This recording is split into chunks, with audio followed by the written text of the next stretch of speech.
seeing a major crash in the financial system. Most investment banks are bankrupt, and many of the commercial banks are bankrupt. With unemployment in the double digits, millions have lost their homes. The breadth and depth of this recession, that states are dealing with problems that are pretty unprecedented. I mean, does anybody think it's over? Anybody raise your hand if you think it's over?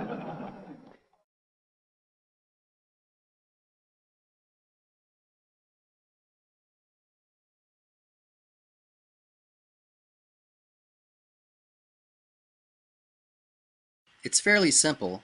9/11 became the excuse to invade Afghanistan. Then the Bush administration convinced us that who we really needed to invade was Iraq. These wars cost lots of money. Where'd we get the money? Mostly by borrowing it. In other words, by selling U.S. Treasury notes and bonds, or by simply creating new money. This drives the value of the dollar down.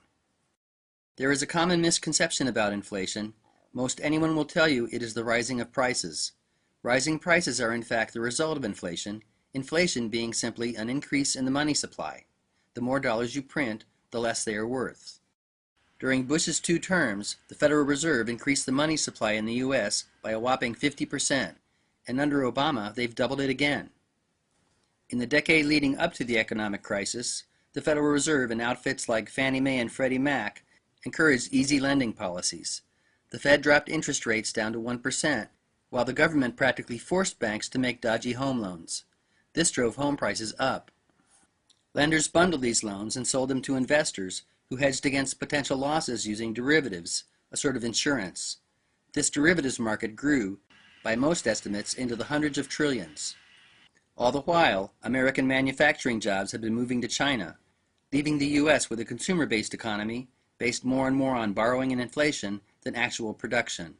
With war costs added in, this is a giant house of cards. All that had to happen was for housing prices to slip. Who got us into this mess? Well, the people that run the government, of course. No, not those people. These people. Do not arouse the wrath of the great and powerful Oz. L. Frank Baum's books about the Land of Oz were published between the years 1900 and 1920. It is widely accepted that his children's books were a veiled commentary on the politics of the day, and that the man behind the curtain was an allegory for the robber barons who created the Federal Reserve. Pay no attention to that man behind the curtain. The great and Oz has spoken. Who are you? Who indeed? The theft of American economic sovereignty by the Federal Reserve, which is not a government agency but rather a cartel set up by private bankers, can really only be understood by going back to the time of the American Revolution. It is widely taught in schools that the causes which drove Americans to split from Britain were taxes on tea, forced quartering of troops, and similar abuses. This is misleading. Before America declared its independence, Parliament had banned the issuance of bills of credit in the colonies with the Currency Act of 1764. This made colonial scrip illegal. In other words, England told America, you can't print your own money. Benjamin Franklin believed that this was among the primary causes of the American Revolution, something which he tried to explain to England's Parliament. Founders like Jefferson, Franklin, and Madison were strongly opposed to the establishment of a central bank, knowing that it would open the door to foreign and private interests seizing control over America's currency. Jefferson wrote, I sincerely believe that banking institutions are more dangerous than standing armies, and that the principle of spending money to be paid by posterity is but swindling futurity on a large scale. This is Alexander Hamilton. Hamilton was the delegate from New York whose moneyed elite he represented. Hamilton supported friendly relations with England and fought to establish a central bank. Many of the founders opposed him on this, as did southern states like Virginia and Maryland. Hamilton's proposal involved the assumption of states' debts by the federal government, which would be offset by new taxes. Virginia and Maryland had already paid off much of their war debt and didn't want to have to pay twice. There was another hot debate going on at the time, where to put the nation's capital. New York and Philadelphia were popular candidates in the North, but some founders were wary of placing the capital in either of these financial centers where corruption between bankers and politicians could take root. Finally, a compromise was reached. States' debts would be centralized under a federal bank, and in return, The capital would be established on the Potomac River. Hamilton showed his true colors when he was discovered by then-President Adams planning a coup d'etat against the fledgling U.S. government. Despite this little-known fact, Hamilton's face graces the U.S. $10 bill to this day. In the end, Hamilton was shot dead by Jefferson's vice president, Aaron Burr, in a duel over a private dispute.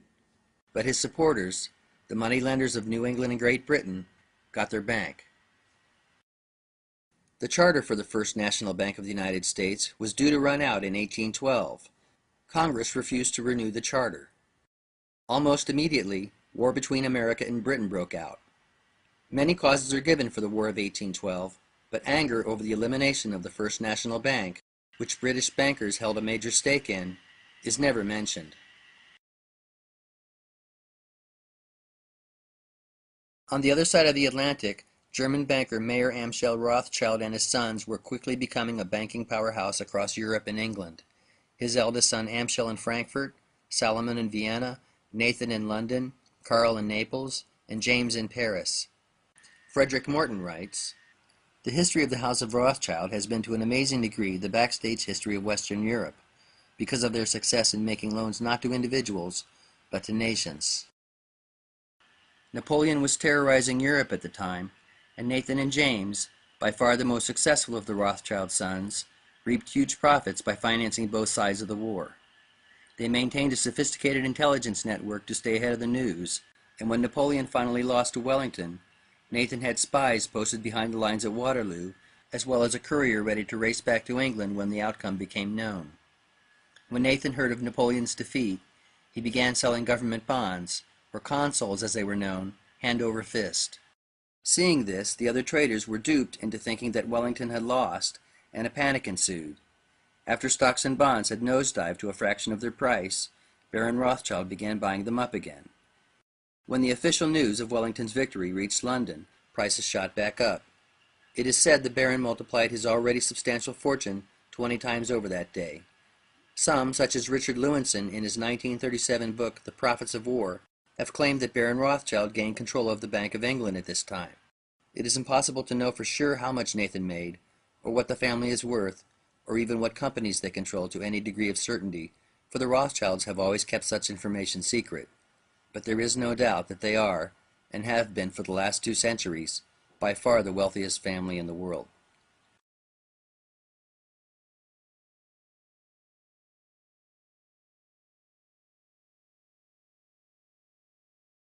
The War of 1812 had left America's financial house in shambles, so much so that then-President Madison was persuaded to allow a second central bank to be established. It might be a good idea to look at what was going on behind the scenes at this point. The 2 richest men in America at the time were Stephen Girard and John Jacob Astor. The Astor family is best known for its real estate, but John Jacob made his fortune first in fur trading and opium. Girard looks like he could use a hat. In current U.S. dollars, these men would have been twice as wealthy as Bill Gates. Girard and Astor both held large shares in Hamilton's First National Bank of the U.S., and after it was shut down, the 2 men used their influence to promote Alexander Dallas to the post of Treasury Secretary.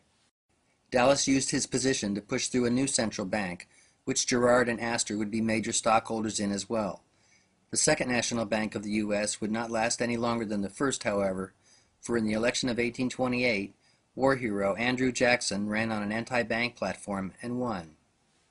As president, addressing a delegation of bankers, he famously said, "You are a den of vipers and thieves.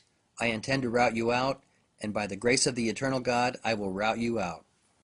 When Congress approved a bill to recharter the bank in 1832, Jackson vetoed it. Why all the fuss?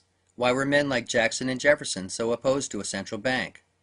Because the ability to control the currency of a nation is the ability to control the nation itself. In the words of James Garfield, "Whoever controls the volume of money in any country is absolute master of all industry and commerce."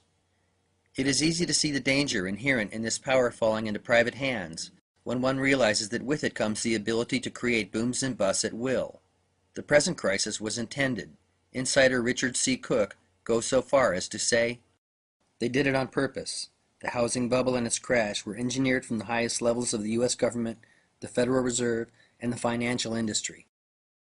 As for the crash of 1929, Ben Bernanke himself spilled the beans at a banquet in 2002. It is doubtful that the private owners of the Fed were ever sorry, however. These booms and busts over the years have all been precipitated for a reason: to redistribute wealth. During booms, wealth gravitates upward due to inflation.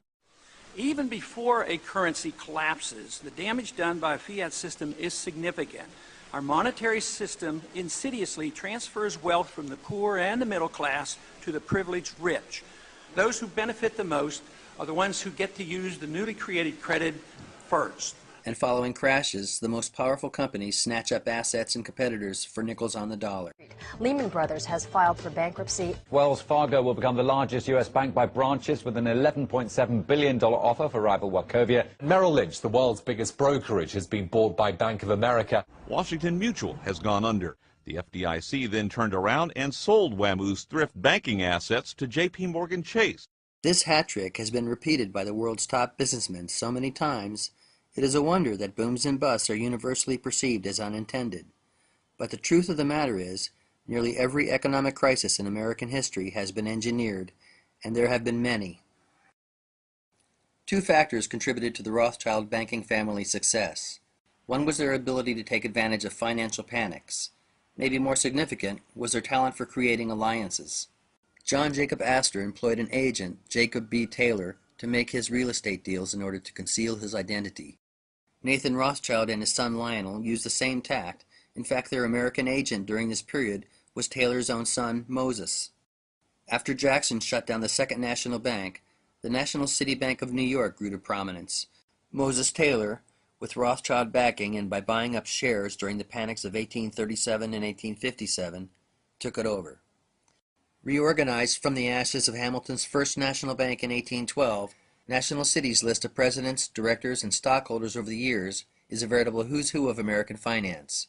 It was the first and primary investor bank in the Federal Reserve and remains one of America's biggest banks to this day, albeit under a slightly different name.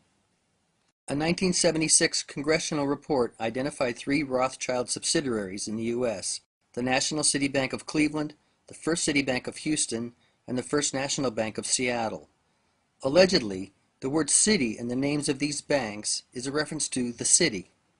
The city is the financial district located in the center of London. Sometimes called the Square Mile, it is actually a sovereign state much like the Vatican and maintains its own police force. The city has been the center of world banking since the days of the Western world's first multinational bankers, the Knights Templar. 800 years ago, the Templar Knights built the Crown Temple Church there and made it their home, and England's financial and legal institutions grew up around it. You can find the Templar Knights' familiar red cross on the city's coat of arms. For that matter, the Cross of St. George, as it is known, is also a part of the British flag. The city is home to the Bank of England, the Royal Exchange, the London Stock Exchange, the Royal Courts of Justice, and many other financial and legal institutions. National City Bank of New York was originally just called Citibank, as was its sister, the City Bank of Cleveland. They both became national banks in 1865 when they received charters to print U.S. national currency. This was the same year that Lincoln, who had been issuing his own currency, the greenback, was assassinated.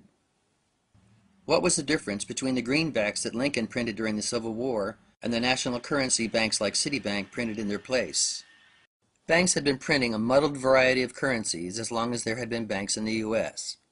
Paper currency was ostensibly backed by some amount of gold or silver and loaned out at interest.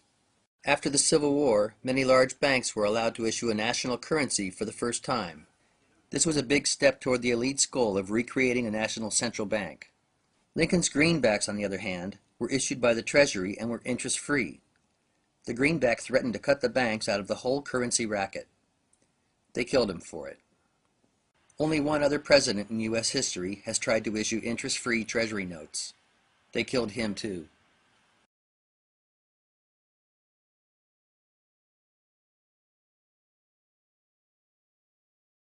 America in the mid-19th century was marked by rapid western expansion, and that meant railroads.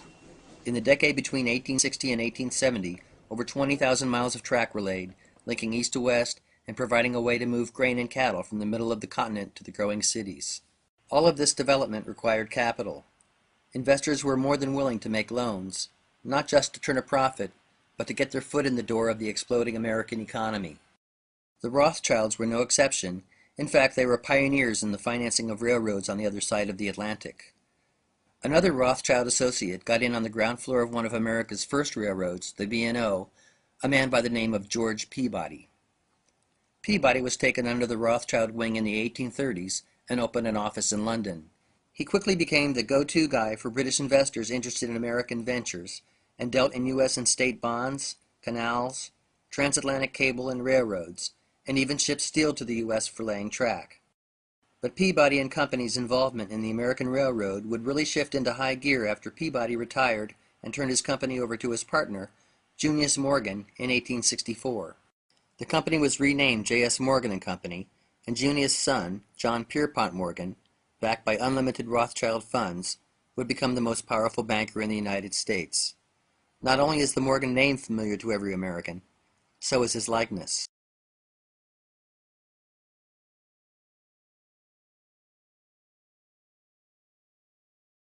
Alexander Brown was a linen merchant who emigrated to Baltimore from Ireland in 1800, becoming very successful. He was a major stockholder in the Second National Bank of the United States, along with Girard and Astor, and his sons would go on to found one of the largest merchant banks in America. Brown Brothers had a London branch as well, Brown Shipley and Company. The Browns have always had close ties to the Bank of England. In fact, it is an unwritten rule that the bank's Board of Governors must always include a Brown Shipley director. One of them, Lord Montague Norman, served as governor of the Bank of England longer than anyone in history. If you guessed that the Browns enjoyed close ties to the Rothschilds, you would be correct. In fact, it was through George Peabody's connections with the Brown family that he was first welcomed into the Rothschild circle. Undoubtedly, the Rothschilds' closest allies were two German banking families, the Schiffs and the Warburgs. The Warburg family name is legendary in banking. M. Warburg and Company, based in Hamburg, is the oldest bank in the world and remains in private hands. The Schiff family shared a house with the Rothschilds in Frankfurt, the very house that Nathan and his brothers grew up in. Jacob Schiff first came to America after the Civil War, and in 1875 went to work for Kuhn, Loeb and Company. He promptly married co-founder Solomon Loeb's daughter Therese and took over the bank. Paul Warburg, who is regarded as the architect of the Federal Reserve System, followed in Jacob Schiff's footsteps, first marrying Solomon Loeb's other daughter Nina, and then joining Kuhn and Loeb when he too came to America in 1902. Warburg was chairman of his own bank, the Bank of Manhattan, and sat on the boards of many important companies, often together with Schiff. Before Warburg came to join him in New York, though, Jacob Schiff spotted two promising entrepreneurs and lent them his support. One would become the undisputed king of oil, the other, America's preeminent railroad baron, John D. Rockefeller and Edward H. Harriman. Rockefeller was pious, hard-working, and ruthless. He and his brother William formed Standard Oil together, and by buying out or forcing out competitors, the company at one time controlled 90% of the refining business in the U.S. Harriman was no slouch either. He would eventually control the Union Pacific, the Southern Pacific, the Illinois Central, and a few other lines, as well as the Wells Fargo Express. He also sat on the board of National City Bank of New York, along with Schiff. Jacob Schiff arranged the financing for both the Harriman and Rockefeller empires, either through Kuhn and Loeb or National City Bank of Cleveland. The Rockefellers dabbled in banking too. William Rockefeller and his son Percy were both directors at National City Bank of New York, and William's grandson James would one day be chairman. The bank best known as a Rockefeller Bank, though, was Chase, which was built up by John D. Rockefeller's son. Eventually, Chase would merge with Paul Warburg's bank to become Chase Manhattan, after which J.D. Rockefeller's grandson David would become chairman there. Oddly, these two New York banks were considered rivals, despite the fact that they were run largely by the same family. If the Rockefellers had a rival, it would have been Morgan. J.P. Morgan pioneered the merger. He financed Thomas Edison's company and merged it with another electric company to form General Electric. He bought Andrew Carnegie's Steel Corporation and combined it with others to create U.S. Steel. In the early 1900s, Morgan and his companies controlled $1 billion in assets, an incredible sum at the time. Which is why there was universal surprise when it was discovered upon Morgan's death that the worth of his estate was only around $70 million. A lot of money in those days, but nothing like what he was believed to be worth. The truth is, He was playing with someone else's money half the time. Morgan, like the rest of these players, was one brick in a financial pyramid, the top tier of which was occupied by the Rothschilds. With the addition of a few other bit players, this pyramid is a pretty good representation of the cartel that would form the Federal Reserve in 1913. But first, there would be a war. The similarities between the Spanish-American War and the war in Iraq are uncanny. Both happened around the turn of the century. Both were preceded by a well-coordinated propaganda campaign. Both were won quickly, but were followed by a long and painful occupation period. The U.S. was bogged down for years in the Philippines fighting insurgents. The death tolls of both invading U.S. troops and local civilians are eerily similar. Finally, both wars were based on a lie and initially supported by an American public which had been duped. While the robber barons were consolidating their control over American industry, several politicians, a Navy admiral, a newspaperman, and a lawyer were beating the war drum, pushing the U.S. toward war with Spain, which still held possessions in the Caribbean. You might think of them as the neoconservatives of 100 years ago. A couple of these men are worth taking a quick look at. The leader of this group was Teddy Roosevelt. Roosevelt helped drum up support for war with fiery speeches, while he and Elihu Root led a campaign to modernize the U.S. Navy. Root was Secretary of War at the time under McKinley, and Roosevelt became Assistant Secretary of the Navy in 1897. If you were wondering if these men were connected in any way to the bankers and tycoons we've been talking about, Elihu Root was their lawyer. He personally handled the legal affairs of J.P. Morgan, E.H. Harriman, and other powerful men, constantly running back and forth between Washington and New York. The Spanish were no saints, and an independence movement had sprung up in Cuba. The rebellion became more belligerent with U.S. backing, and Spain responded by throwing Cubans into relocation camps. William Randolph Hearst, the newspaper mogul, ran stories vilifying the Spanish and their abuses. Reportedly, an artist he had sent to Cuba to record the alleged crisis wired back, saying there was nothing to draw. Hearst famously replied, "You provide the pictures, I'll provide the war." In 1898, the USS Maine was sent to Cuba to keep an eye on things. 3 weeks later, an explosion sent the Maine, along with 260 American sailors, to the bottom of Havana Harbor. Spain was blamed and the U.S. declared war. Spain's wooden ships were no match for the newly modernized U.S. Navy, and the war was over within months. The U.S. took possession of Puerto Rico, Guam, and the Philippines. Cuba was given limited independence, but the U.S. kept Guantanamo Bay for itself. As it turned out, Spain had nothing to do with the sinking of the Maine. It's unclear if the explosion was a simple onboard accident or if the ship was intentionally sunk to get the war started. Either way, with its victory over the Spanish, America entered the new century as a world power. President McKinley was re-elected in 1900 with Teddy Roosevelt as his running mate. McKinley, who had resisted going to war, was barely into his second term 6 months when he was assassinated. Teddy Roosevelt assumed the presidency.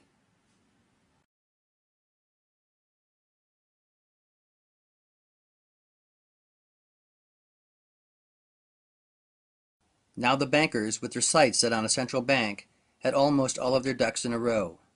With allies in control of both American government and industry, only one thing stood in their way: the attitudes of the American public. Americans had become fearful of the great power that was being amassed in the hands of a few wealthy men. This was compounded when Harriman and Morgan, who had been fighting over control of the Northern Pacific Railroad, decided to set aside their differences and form a large trust. The Northern Securities Company, which Rockefeller got a piece of as well, combined several northern railroads under one umbrella. Teddy Roosevelt decided to attack both Northern Securities and Standard Oil for antitrust violations. These lawsuits culminated in the breakup of both monopolies. In 1907, while all of this trust busting was going on, there was a financial panic started by a run on the Knickerbocker Trust Company. J.P. Morgan intervened and saved the nation from a crash. What few realized was that before Morgan stepped in to stop the panic, he helped create it. Doctor of Law and author Ellen Brown described the panic and its significance aptly. The Panic of 1907 was triggered by rumors that 2 major banks were about to become insolvent. Later evidence pointed to the House of Morgan as the source of the rumors. The public, believing the rumors, proceeded to make them come true by staging a run on the banks. Morgan then nobly stepped in to avert the panic by importing $100 million in gold from his European sources. The public thus became convinced that the country needed a central banking system to stop future panics, overcoming strong congressional opposition to any bill allowing the nation's money to be issued by a private central bank controlled by Wall Street. This was all well understood at the time by some. In 1913, House Representative Charles Lindbergh Sr. stated into the congressional record, "The money trust caused the 1907 panic and thereby forced Congress to create a National Monetary Commission." The National Monetary Commission was formed to study ways to stabilize the U.S. financial system. The commission finally made its recommendation after traveling around Europe for 2 years on the country's tab. What the country really needed was, can you guess? A central bank. Which is no surprise. The commission's leader, the powerful senator from Rhode Island, Nelson Aldrich, held shares in New York's biggest banks. His daughter Abby married John D. Rockefeller, Jr. Yes, Nelson Aldrich was David Rockefeller's grandfather. What about Teddy Roosevelt? Where did his loyalties lie? Roosevelt, like his fifth cousin Franklin Delano Roosevelt, was from a wealthy Dutch family who were connected by marriage to the Astors. The Roosevelt, Delano, and Astor families literally intertwined like threads in a rug. Like the Astors, the Roosevelts held large tracts of land in Manhattan, which Teddy's great-great-great-great-great-grandfather, Klaus van Roosevelt, purchased back when New York was still a Dutch colony. Roosevelt was known to be a Morgan man, was friends with Edward Harriman, and had accepted campaign contributions from Rockefeller. Both Roosevelt and his longtime friend and Secretary of State, Elihu Root, helped further the agenda of the money trust in many ways. So if Roosevelt was on the side of the bankers, why did he attack Standard Oil and Northern Securities? There is only one reasonable explanation. It was a ploy to allay public fears. It convinced the nation that the politicians were on the side of the people and that the power of the monopolists had been checked. Nothing could have been further from the truth. Rockefeller was hardly inconvenienced by the attack. The 34 small pieces the Supreme Court broke Standard Oil up into were still Rockefeller-controlled companies. The family's stock values doubled with the restructuring, and 4 of those new companies would later become Exxon, Mobil, Chevron, and Amoco. I don't think Jefferson, who rallied against central banking at America's inception, or Lincoln, who tried to free the American people from debt-based privately issued currency, or Washington, who warned against unnecessary wars and foreign entanglements, are much too happy to have Teddy Roosevelt sitting up there with them on Mount Rushmore. Roosevelt's trust busting accomplished one other thing. It kept the spotlight off of what the bankers were really up to. In 1910, 7 men got on a train headed for Jekyll Island, Georgia, ostensibly to do some duck hunting. Nelson Aldrich was among them, as was Paul Warburg, and representatives of the Rockefeller and Morgan banking interests. Also there was Abram Andrews, the Assistant Secretary of the Treasury. The men took precautions to ensure complete secrecy and referred to each other only by their first names. Over the next 10 days, they hammered out the details of what would become the Federal Reserve System. The proposal was originally introduced in Congress as the Aldrich Plan, but was shot down. Paul Warburg rewrote it under the name the Federal Reserve Act, which Senator Aldrich publicly opposed to try and fool the other congressmen. The 2 bills were essentially the same. Lest we forget who was ultimately behind this, an agent of Brown Brothers, Colonel Elisha Garrison, wrote in his 1931 book, Roosevelt, Wilson, and the Federal Reserve Law. Paul Warburg is the man who got the Federal Reserve Act together after the Aldrich Plan aroused such nationwide resentment and opposition. The mastermind of both plans was Baron Alfred Rothschild of London. The act passed the House and Senate in late December of 1913, and the differences were hammered out while most congressmen were out of town for the holidays. It is debatable whether Woodrow Wilson, who signed the bill the next day, fully understood the nature of what he was a party to, or if he was simply a puppet. Certainly, Colonel Edward M. House deserves much of the credit for Wilson's cooperation. House's father had made his fortune running blockades during the Civil War and trading with British investors, including the Rothschilds. Colonel House was solidly in the inner circle of the money trust and was Wilson's most trusted advisor, maintaining a residence in the White House. Woodrow Wilson signed the Federal Reserve Act into law on December 23, 1913. Jacob Schiff sent a letter to Colonel House thanking him.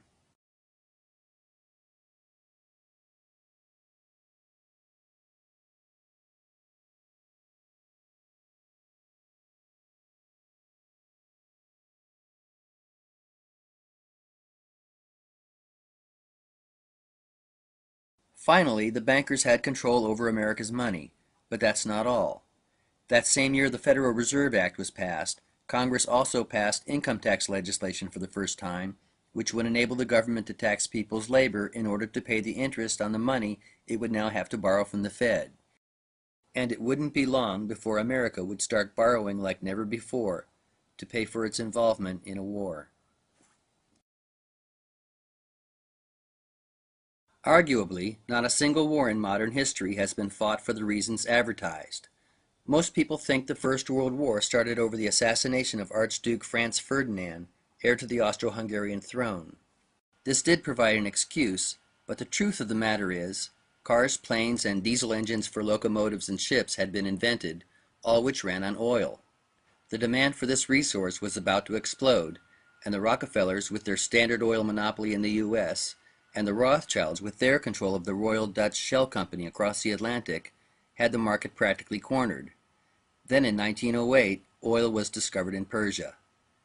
Much of the Middle East at that time was under the control of the Ottoman Empire, who, in partnership with Germany, were in the process of building a railroad to Baghdad.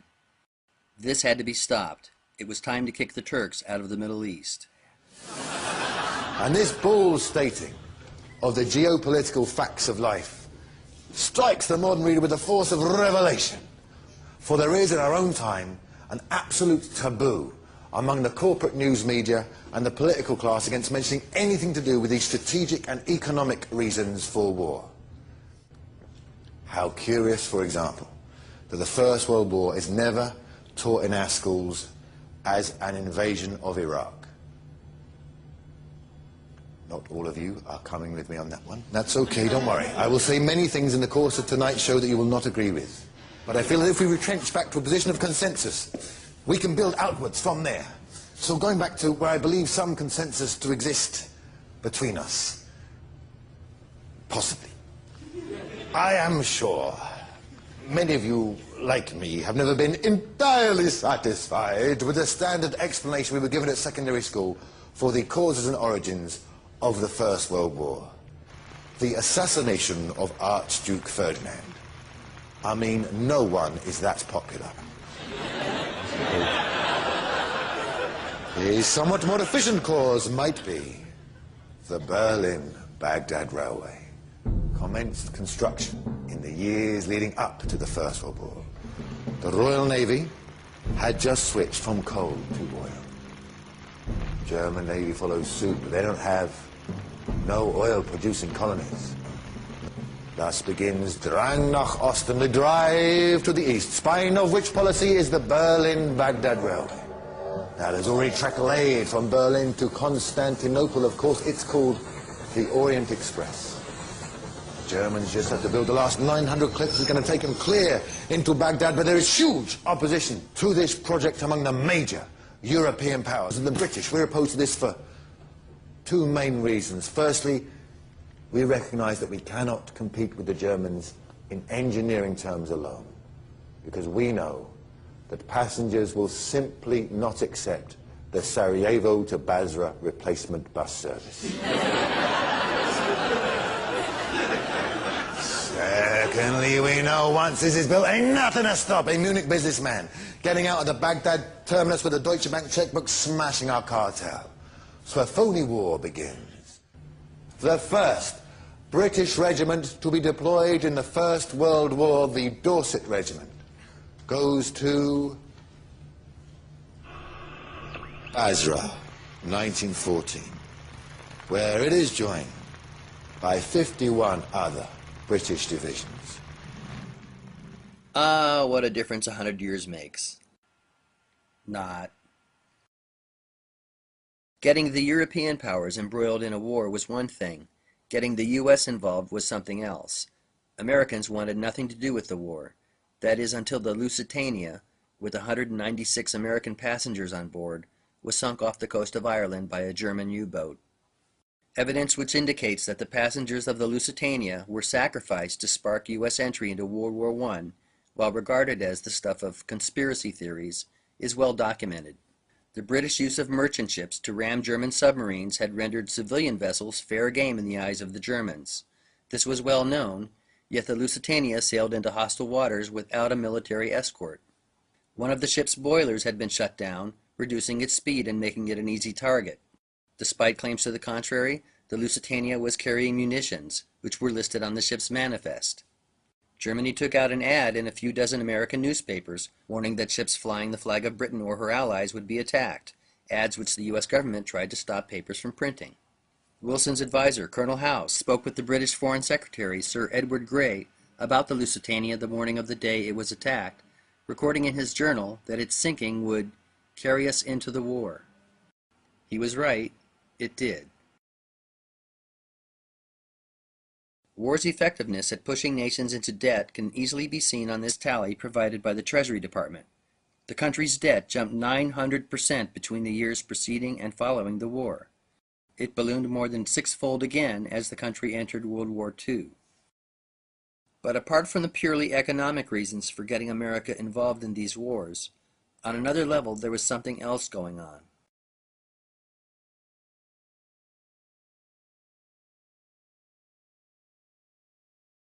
At what point in your career did you become connected with the Reese Committee?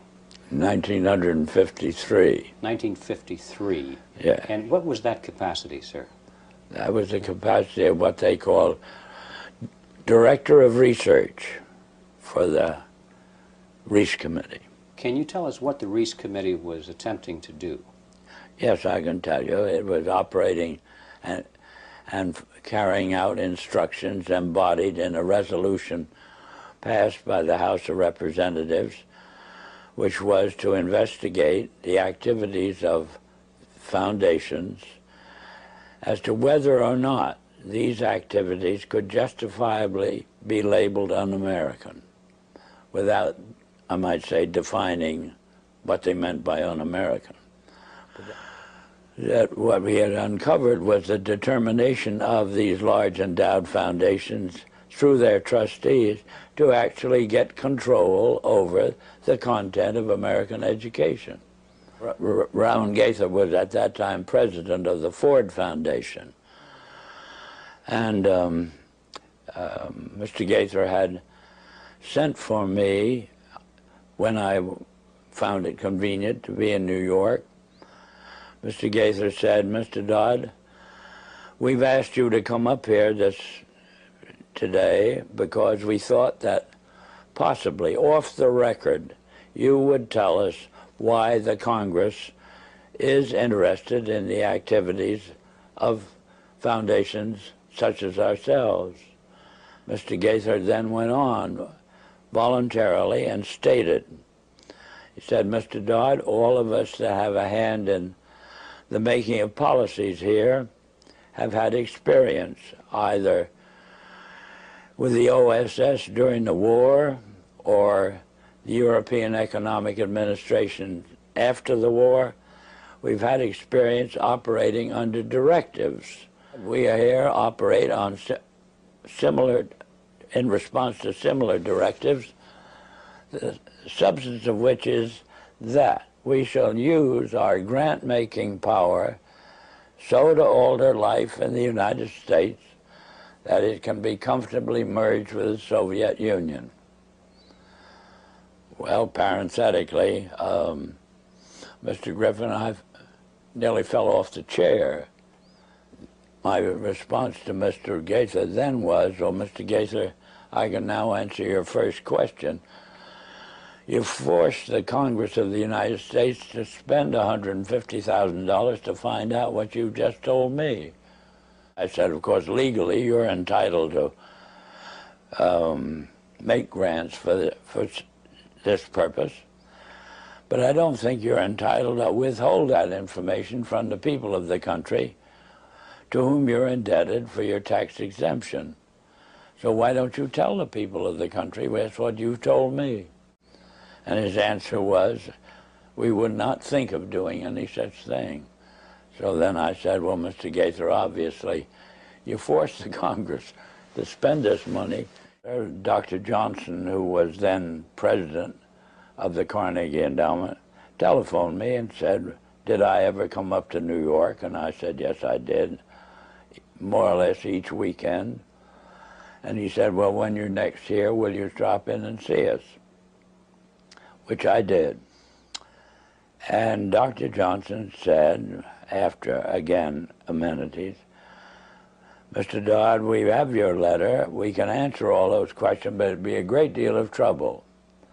And we have a counter-suggestion, is that if you can spare a member of your staff for 2 weeks and send that member up to New York, we will give to that member a room in the library and the minute books of this foundation since its inception.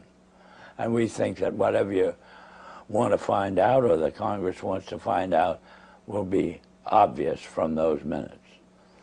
Well, my first reaction was they'd lost their mind.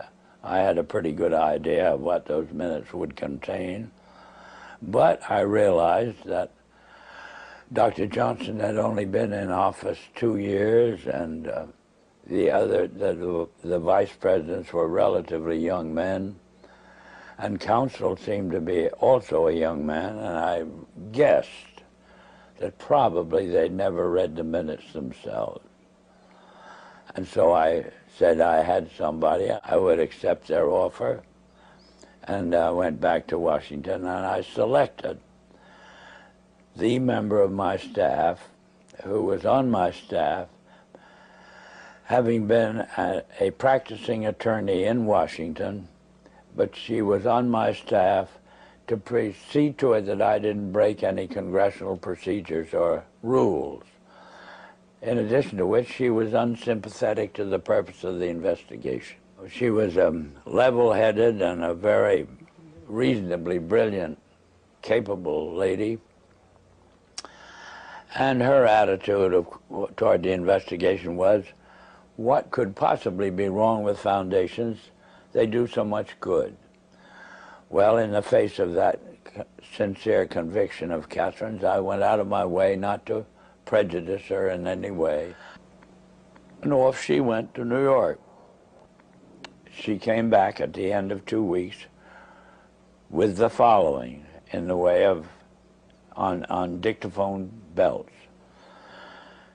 We are now at the year 1908, which was the year that the Carnegie began operations. And in that year, the trustees, meeting for the first time, raised a specific question, which they discussed throughout the balance of the year in a very learned fashion. And the question is there any means known more effective than war, assuming you wish to alter the life of an entire people? And they conclude that no more effective means than war to that end is known to humanity. So then in 1909 they raised the second question and discussed it, namely, how do we involve the United States in a war? Then finally they answer that question as follows: we must control the State Department. And then that very naturally raises the question of how do we do that? And they answer it by saying we must take over and control the diplomatic machinery of this country. And finally they resolve to aim at that as an objective. Then time passes, and we are eventually in a war, which would have been World War I. And at that time, they record on their minutes a shocking report in which they dispatched to President Wilson a telegram cautioning him to see that the war does not end too quickly. And finally, of course, the war is over. At that time, their interest shifts over to preventing what they call a reversion of life in the United States to what it was prior to 1914. At that point, they come to the conclusion that to prevent a reversion, we must control education in the United States. Yeah, I might tell you this experience, as far as its impact on Catherine Casey was concerned, was she never was able to return to her law practice. If it hadn't been for Carol Reese's ability to tuck her away on a job with the Federal Trade Commission, I don't know what would have happened to Catherine. But ultimately, she lost her mind as a result of it.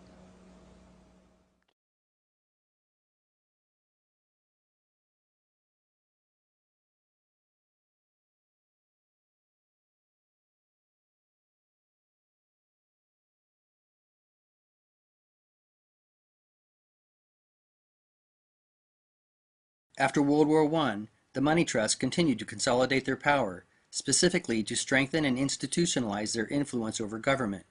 They did this by forming the Council on Foreign Relations in 1921. The council brought together the nation's top leaders in the fields of business, law, medicine, media, and politics. Currently, there are around 4,000 members. It was originally dominated by Morgan interests, with the Rockefellers gradually assuming more of a leadership role over the years. Its first chairman was, if you can believe it, Elihu Root. The Council on Foreign Relations is essentially a lobbying body, but one which wields vast influence. The majority of U.S. presidents since Franklin Roosevelt have been CFR members, as has nearly every U.S. Secretary of Defense and State since World War II. Most congressional leaders are council members, and important cabinet positions are also generally filled from the ranks of the council. It's good to be back at the Council on Foreign Relations. As Pete mentioned, I've been a member for a long time and was actually a director for some period of time. I never mentioned that when I was campaigning for re-election back home in Wyoming. The late Aaron Russo, an Oscar-nominated film producer who received but declined an invitation from Nicholas Rockefeller to join the Council on Foreign Relations, spoke about the organization.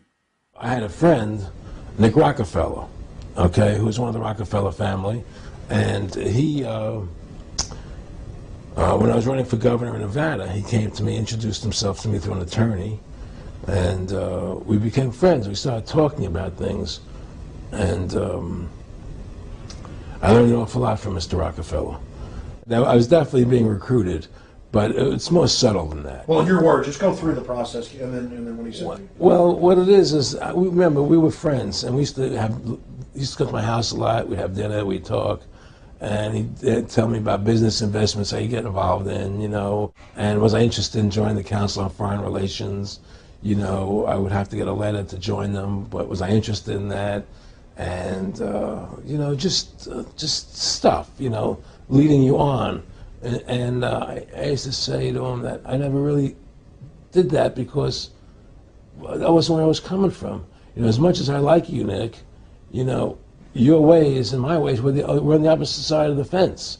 You know, I don't believe in enslaving people, you know, and he would come back with, oh, I do? Or? Well, it's more like, you know, how do I put it? It was like, what do you care about them? What do you care about those people? What difference does it make to you? They're just serfs. They're just people. You know, it was just a lack of caring, you know, and that's just not who I was. It was just sort of like cold, you know, it was just like cold. And we believe that it's best for society to be ruled by an elite people who control everything. And I said, I don't believe that. You know, I believe God put me on this earth to be the best person I could be, and put everybody on this earth to be the best they can be, not to be a slave and a sheep to you and these people. And I don't understand why you want to control everything. What is the need for that, you know? And I asked him, do all the people in the Council of Foreign Relations feel the same way you feel? He said, no, a lot of them think they're doing the right thing. They think that socialism is the best way to go. But the people at the top, they all know the truth of what's happening. And that's what it is. So it's compartmentalized within the elite structure as well. Of course it is. Of course it is. I mean, all the people that are in the CFR, was that 2,000-3,000 people have to go to, like Dan Rather, they don't know what's going on. They join the CFR because it's prestigious. They think it's good for business, it's good for this. You know, they don't know what's really happening. One of the CFR's most world-changing accomplishments was their creation of the Central Intelligence Agency. The CIA was formed after World War II as part of the Defense Act of 1947, a bill which also combined the departments of the Army, Navy, and Air Force under a new Department of Defense and created the National Security Council as well. This Defense Act was formulated by 3 longtime members of the CFR who also lobbied Congress for its passage. The first of these 3 men was James Forrestal, who served as the country's first Secretary of Defense. Harry Truman, who had succeeded FDR upon his death, was up for re-election at the time, and his opponent, CFR member Thomas Dewey, had been selected by the Council to succeed Truman. James Forrestal met with Dewey, and they had agreed that Forrestal would stay on as Defense Secretary after Dewey's election to the presidency. But to everyone's surprise, Dewey did not win. Truman did. This was maybe the only time since World War II that the Council on Foreign Relations did not control the outcome of a presidential election. They made sure it wouldn't happen again, however, for after Dewey's defeat, the Council has made sure that the presidential candidates from both parties were in their corner. Truman had ties to the mob, but was not a member of the Council. He soon fired James Forrestal. Forrestal was later admitted to Bethesda Hospital for psychiatric treatment, and soon after fell out of a 16-story window. The circumstances surrounding his so-called suicide are suspicious. Why he may have been killed is unknown. Before introducing the second of these 3 men, it will behoove us to first fill in some gaps regarding the militarization of Japan and the rise of communism. After financing the Rockefeller and Harriman empires, Jacob Schiff turned his attention to Japan and Russia. Russia had long been a thorn in the side of the international bankers. Tsar Alexander II had sided with Lincoln during the Civil War against them, and the Tsars had long refused to allow Western banking to take root in their country. So the bankers began formulating a plan to end Tsarist rule in Russia. The right-hand man of Jacob Schiff in this endeavor was an explorer and expert on Russian and Japanese affairs, a man by the name of George Kennan. In the 1880s, Kennan traveled to Siberia, which served as a sort of penal colony for political dissidents in Russia, and began writing articles for the Western press and giving lectures across the U.S. describing the deplorable conditions in the Tsar's labor camps. Influential Americans like Mark Twain reacted with horror and became ardent supporters of political change in Russia. Meanwhile, Jacob Schiff began funding Jewish revolutionaries led by Leon Trotsky, pursuant to orchestrating a coup d'etat in Russia. Schiff's grandson related later that the old man sank about 20 million for the final triumph of Bolshevism in Russia. Paul Warburg's younger brother Max, who ran the family bank headquarters in Hamburg, also helped fund Lenin and Trotsky. But before a coup in Russia would be attempted, the banker saw another opportunity to weaken the Tsar, which involved Japan. There's just no way around it. In order to understand anything about Japan, you have to know what happened there in 1600. In that year, after centuries of fighting between dominant clans, a large battle took place at Sekigahara, in which over 150,000 samurai fought. During the fighting, several clans switched sides, and Tokugawa Ieyasu and his supporters won a decisive victory. Ieyasu subsequently moved his clan to Edo and united Japan under what is known as the Tokugawa shogunate, Tokugawa being the clan name, and shogunate meaning simply military rule. The emperor at this time became a figurehead. 3 participants on the losing side at Sekigahara, the Mori, Shimazu, and Chosokabe clans, were ill-treated by Ieyasu and became bitter enemies of the Tokugawa. They would exact their revenge on the clan centuries later. Under the Tokugawa, Japan became a closed country. With the exception of the Dutch, who were given exclusive rights to trade with Japan through the port of Nagasaki, the country would remain off-limits to foreigners for the next 2.5 centuries. The Tokugawa clan maintained relative peace in Japan until 1853, when the American Admiral Perry showed up on its shores with a fleet of 4 black-hulled warships and demanded Japan open its borders to foreign trade, or else. Japan went into a panic. Fearful of an attack by these strange people with their modern weapons, the Tokugawa decided to appease Perry. This set off civil war in the country, for the Western clans saw this as a chance to topple the shogunate. They rallied their supporters under the cry, "Expel the barbarians, reinstate the emperor." Ironically, during the subsequent bloody conflict over what to do about the foreigners, both sides employed the support of the West, hoping to get the upper hand. France supported and sold weaponry to the shogunate, while Britain supported and sold weapons to the Western clans. After much bloodletting, the Tokugawa shogunate threw in the towel, and Emperor Meiji, a 16-year-old boy at the time, moved the imperial house to Edo and assumed power. Edo was renamed Tokyo. The newly restored emperor did not kick out the foreigners as his supporters had advertised. On the contrary, the Meiji government went on a modernization binge, building railways, factories, power plants, and warships as fast as they could. Military advisors were brought to Japan from Britain, France, and even Germany. Then Japan started flexing its new military might in Asia, fighting and winning a war with China. This made Russia nervous, and tensions were raised again when Japan signed a military alliance with Britain. Finally, in 1904, Japan attacked and declared war on Russia. Jacob Schiff immediately went into action, arranging loans to support Japan's war effort. Money poured in from Kuhn & Loeb, M.M. Warburg, Deutsche Bank, and the Hong Kong and Shanghai Bank, which had been set up by the British after the Opium Wars. Not only did Schiff make sure Japan got all the money it needed, he used his influence to see that Russia got none. Japan's decisive victory over Russia surprised the world.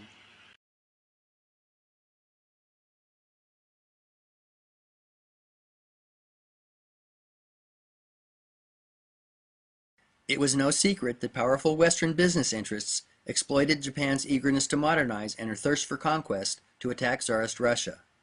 Political cartoons of the day attest to this. Jacob Schiff even bragged about it. John Hammond was quoted in the New York Times commenting on Schiff's boastful statement that the money of Jewish bankers had made it possible for Japan to wage a successful war against Russia. George Kennan boasted about his role in taking down the Tsar as well. He arrived in Japan in 1904 just as the war was getting underway, and with the permission of the Meiji government, distributed anti-Tsarist propaganda to Russian prisoners of war.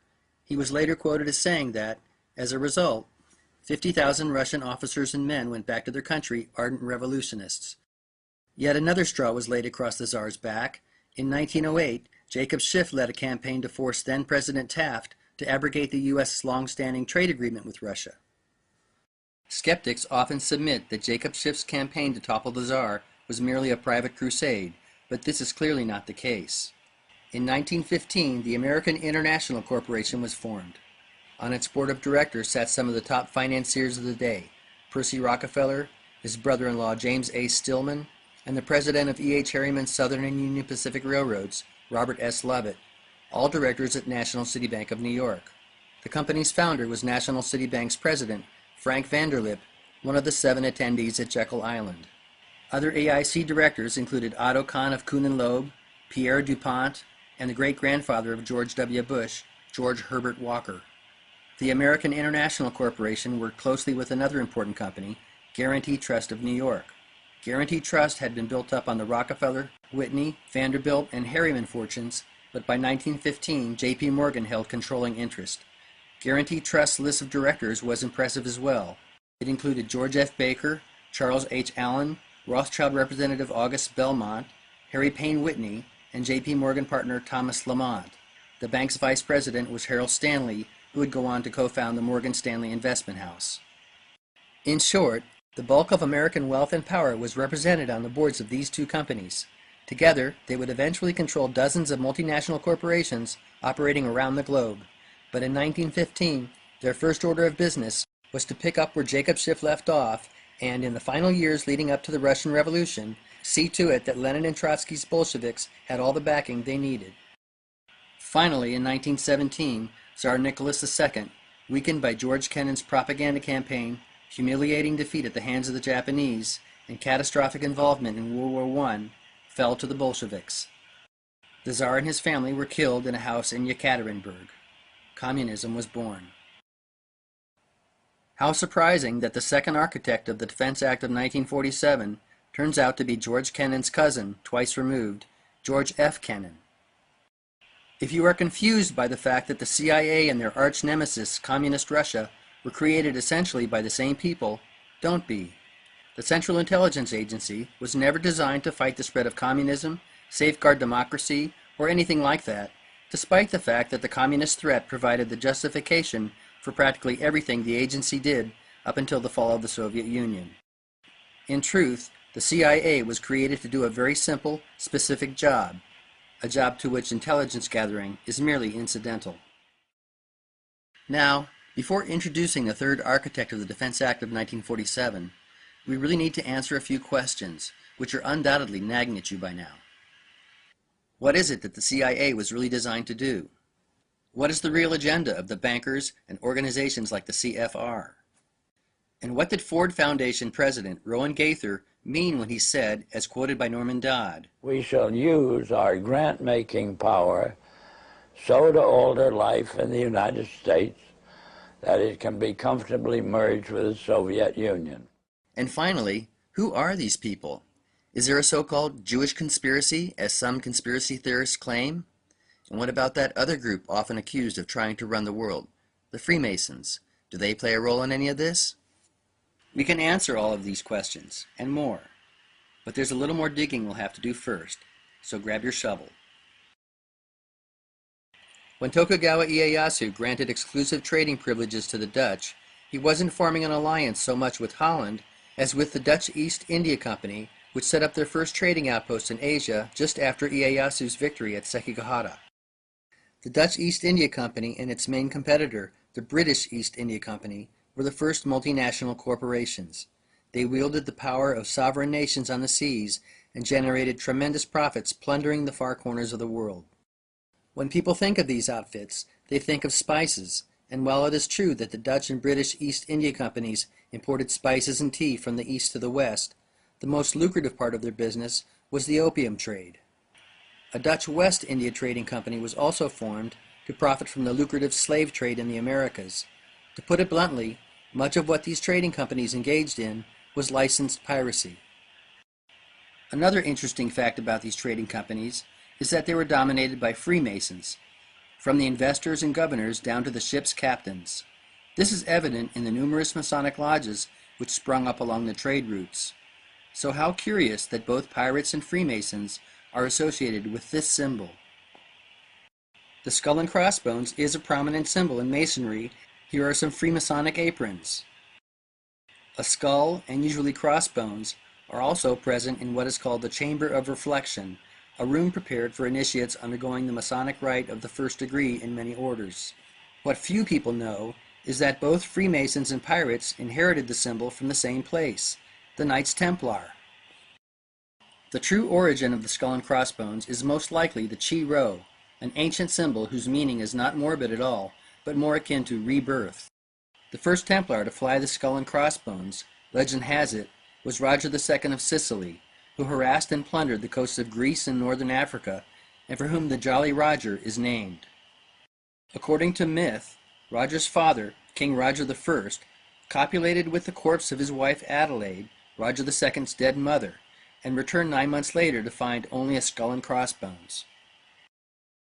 The original Templars were Normans, the blood product of Franks and Vikings.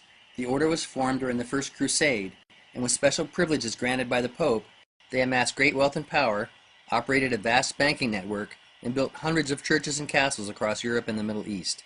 They also maintained a large fleet of ships and dominated the commerce of much of the world. The Templar Knights had a good run until 1307, when King Philip IV of France, who was deeply in debt to the order, lit on the idea of wiping out his debts by charging the Templars with heresy. And so, with the consent of the Pope, his men began arresting knights. Many were imprisoned and tortured, and some burned at the stake. Most, however, fled, mainly to Portugal and Spain, Scotland, and very likely Switzerland. How interesting that the home of the Bank for International Settlements, the central bank of central banks, may well have been a refuge of these medieval bankers.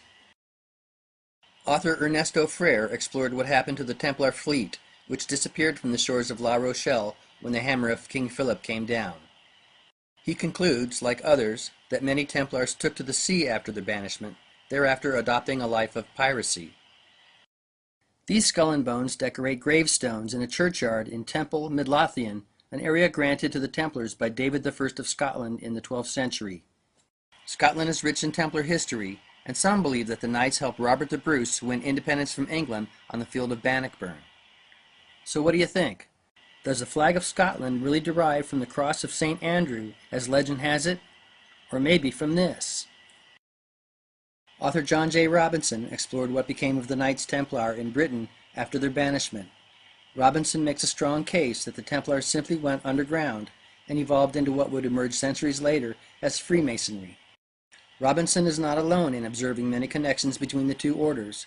Various Masonic rites belied Templar origins, and the Temple of Solomon, which served as the Templars' headquarters in Jerusalem, is a central feature of Freemasonry. Maybe the best clue that Crusader Knights gave rise to Freemasonry is that Andrew Michael Ramsay, a prominent Scottish Freemason during the 18th century, said so in a speech given at a French lodge.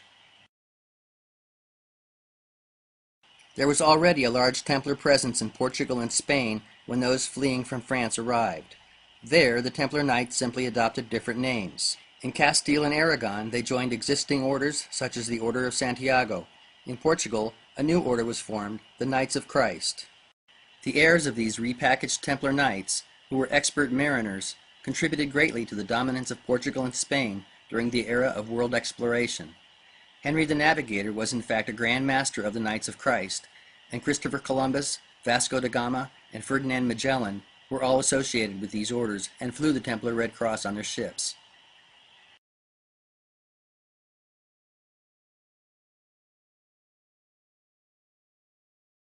This age of exploration was Spain's golden age, and then King Ferdinand of Aragon and his wife Queen Isabella of Castile did something stupid. They heeded the counsel of reactionary priests and started the Spanish Inquisition. As a result, tens of thousands of Jews fled.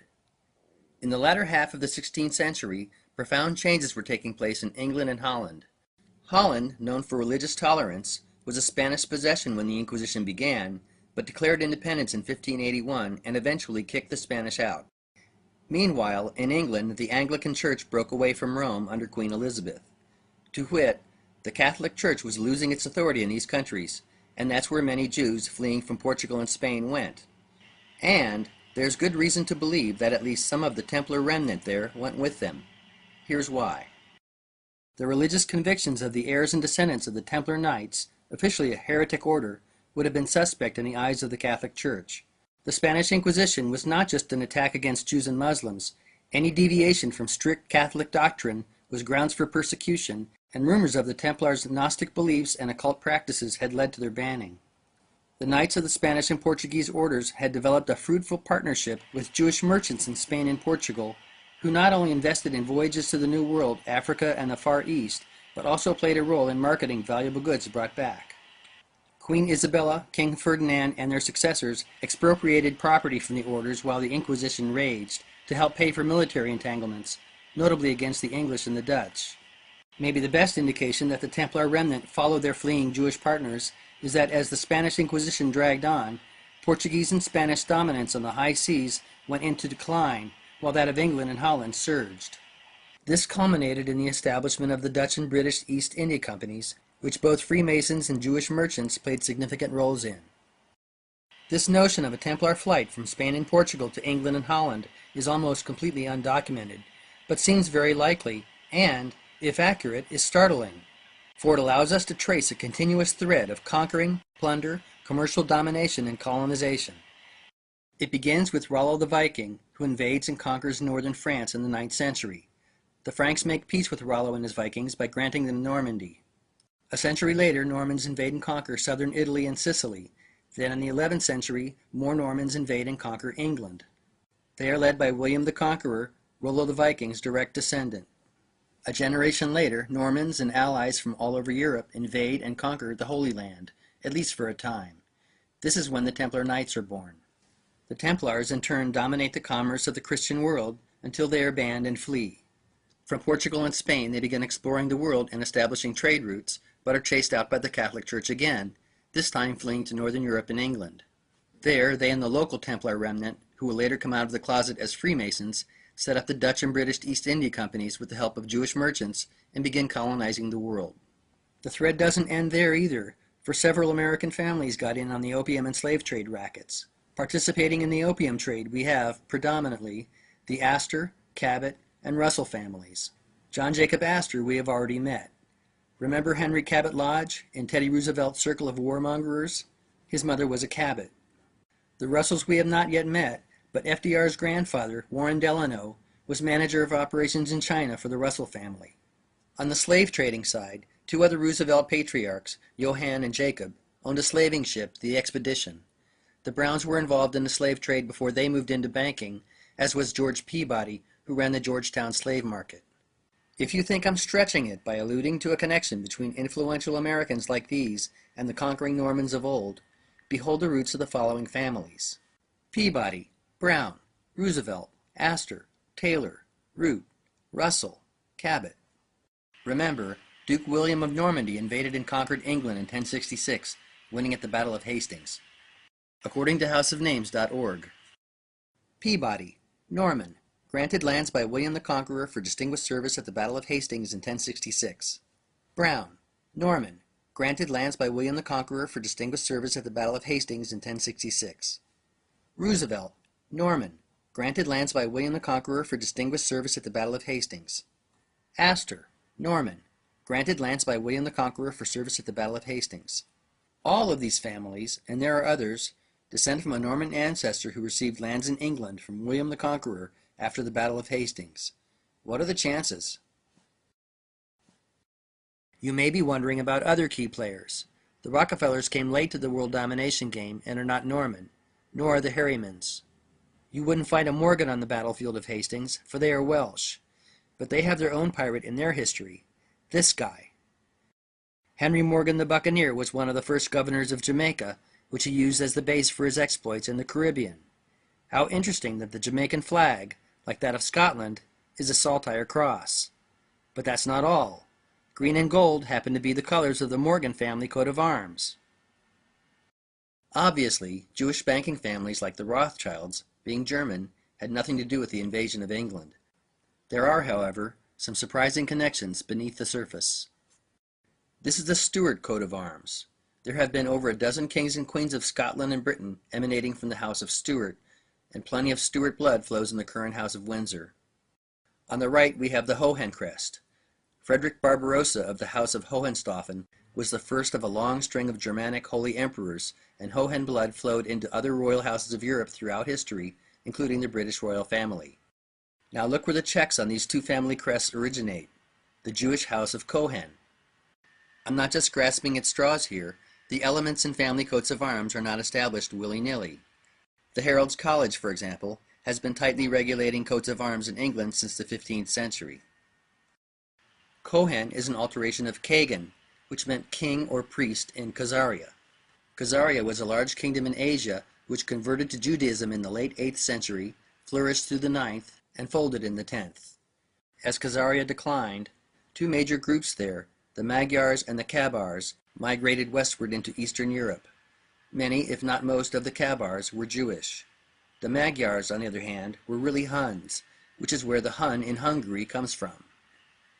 Historians invariably refer to these groups as Magyars and Kabars, and you'll never hear them talk about a massive Jewish-Hun migration, but that's really what it was. The leaders of the Magyar tribes were the Arpads, a clan which claimed to be directly descended from Attila the Hun, and who ruled Hungary for most of the country's history. Arpad blood also flowed into the royal houses of Britain through George, a Hungarian prince whose father was an Arpad and whose mother was a Russian princess of Viking heritage. George accompanied Margaret, an English princess who had been born in exile in Hungary, back to Britain in the 11th century, where she married King Malcolm III of Scotland. George's descendants are the Drummond clan, who not only married into the Scottish royal family as well, but became one of the wealthiest banking families in Britain.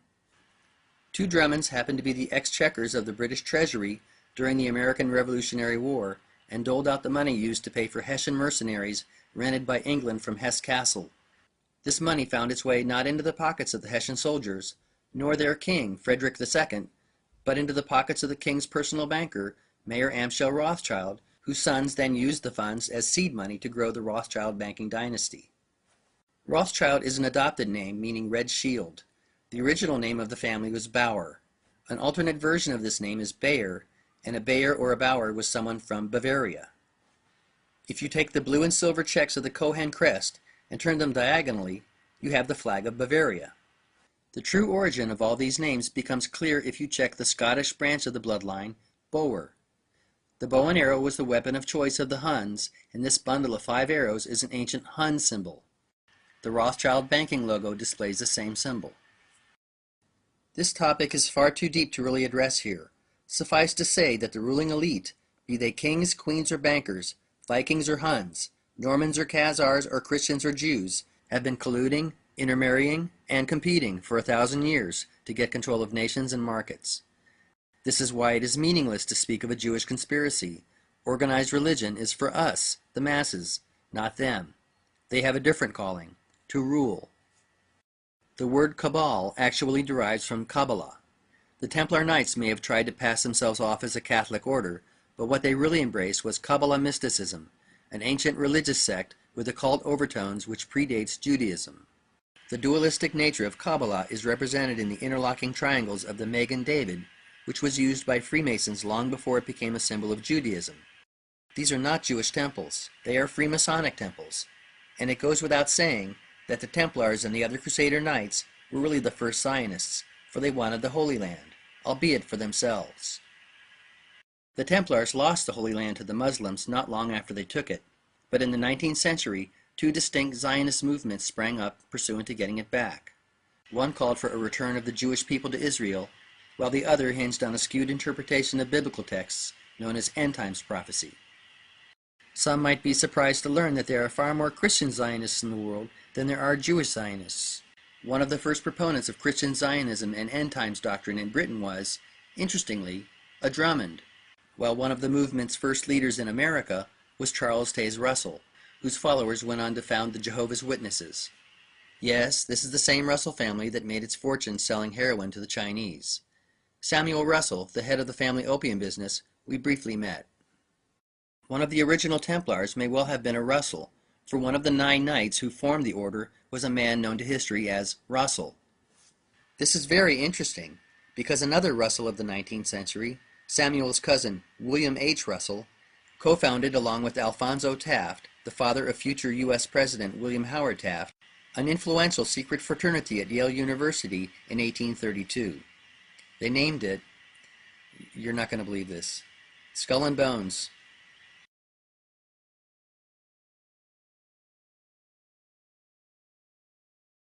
Now we get to see how the Bush family fell in with the Harrimans and the Rockefellers. Many are aware that former U.S. President George W. Bush is an alumnus of the Skull and Bones fraternity. His father, George Herbert Walker Bush, was a member too, as was his father, Prescott Bush. It was at Yale University that Prescott Bush became close friends with Averill Harriman, the son of E.H. Harriman, who was also a bonesman. But the Bush-Harriman family connection actually goes back a bit further. Prescott's father was Samuel Bush, who would have been George W.'s great-grandfather.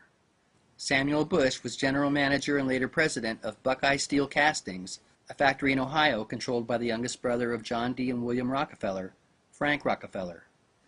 Buckeye Steel Castings made munitions and railroad hardware, the latter of which it sold to an associate of the company, E.H. Harriman. E.H. Harriman's son Averill had little interest in railroads, and instead of following in his father's footsteps after graduating from Yale, he decided to go into investment banking, forming W.A. Harriman and Company. He enlisted his friend Prescott Bush to join the company as a partner, and chose George Herbert Walker to serve as the bank's president. Walker was a well-connected investment banker in his own right, who was one of the directors at the American International Corporation. The year prior, Bush had married Walker's daughter, Dorothy. Their son, George Herbert Walker Bush, was of course named after Dorothy's father. Finally, we get to see where Brown Brothers fits into this quilt.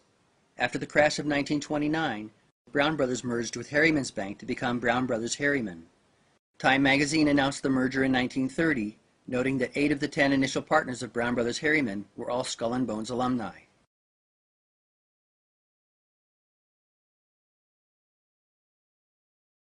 In the decade following the merger, Brown Brothers Harriman played a central role in funneling U.S. investments to Nazi Germany. Funds were transferred through the Union Banking Corporation, an affiliate bank set up by Harriman and an early Nazi supporter, Fritz Thyssen. The recipient of the bulk of these transfers was the IG Farben Company in Germany, the corporate muscle behind Adolf Hitler. IG Farben was run by its co-founder, Max Warburg, at least until anti-Jewish policies made it impossible for Max to remain in Germany. Rockefeller's Standard Oil of New Jersey also helped the Nazis prepare for war, providing IG Farben with a formula for making aviation fuel from coal, for example. Standard Oil escaped any serious repercussions from their cooperation with the Nazis, but UBC wasn't so lucky. The Union Banking Corporation was busted under the Trading with the Enemy Act and its assets seized. Many accounts of the scandal sidestepped the involvement of Harriman and Bush, but UBC's offices were in fact located in the Harriman Building at 39 Broadway in New York, and Prescott Bush and Averill Harriman's brother Roland were both directors at Union Banking Corporation.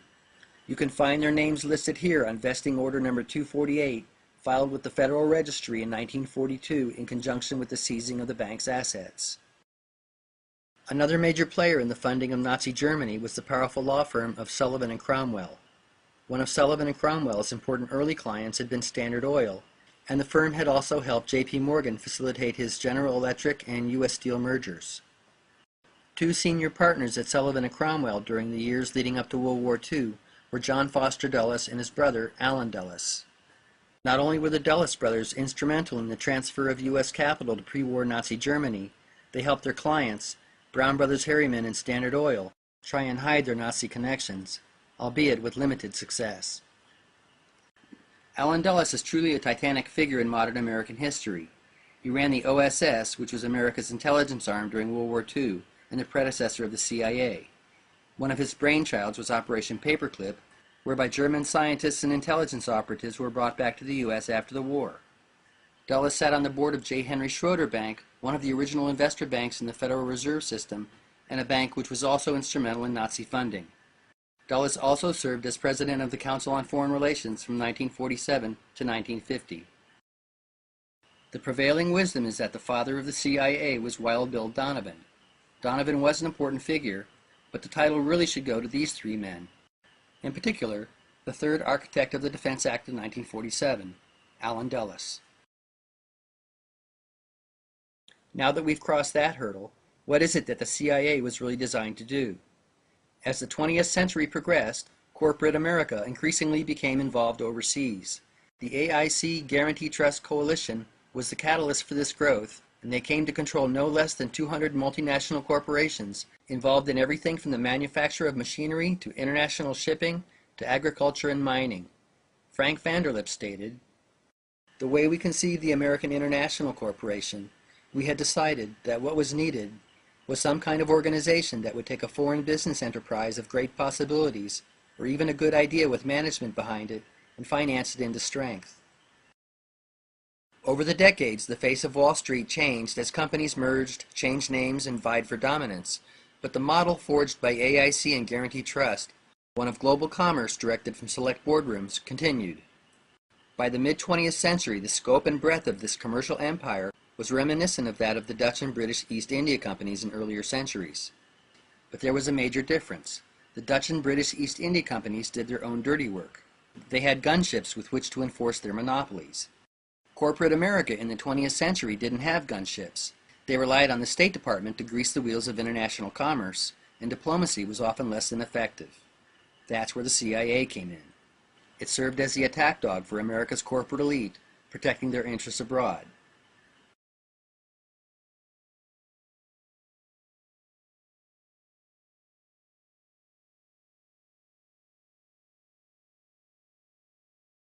The CIA's first major operation was in Iran in 1953, ousting democratically elected Mohammad Mossadegh in a coup d'etat.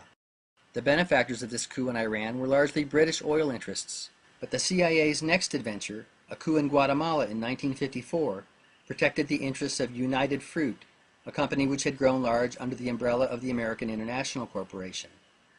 Another flagrant example of the use of the CIA as a gunship of industry was its ousting of Salvador Allende in Chile in 1973. Allende was killed and replaced with Pinochet, one of the most brutal dictators in modern Latin American history. The coup in Chile was orchestrated largely in response to efforts by Allende to nationalize the country's copper mines and telegraph and telephone networks. This threatened the interests of IT&T as well as the mining giants Kennecott and Anaconda Copper. CIA interventions and coups around the world between the agency's inception and the first Gulf War averaged nearly one a year and included meddling in Ecuador, the Dominican Republic, Vietnam, Laos, Cambodia, Brazil, Greece, Iraq, Zaire, Angola, Bolivia, Afghanistan, Honduras, and Haiti. The most infamous of CIA-backed coups was in resource-rich Indonesia in 1965, where Sukarno was overthrown by Suharto. After the takeover, Suharto's troops murdered over 500,000 alleged PKI party sympathizers with the aid of intelligence supplied by the CIA. The tragedy of all this chaos and killing is compounded when you factor in that much of it was paid for by U.S. taxpayers, hypnotized by the perceived communist threat and clueless as to how big business really pulled the strings in Washington and Langley, Virginia.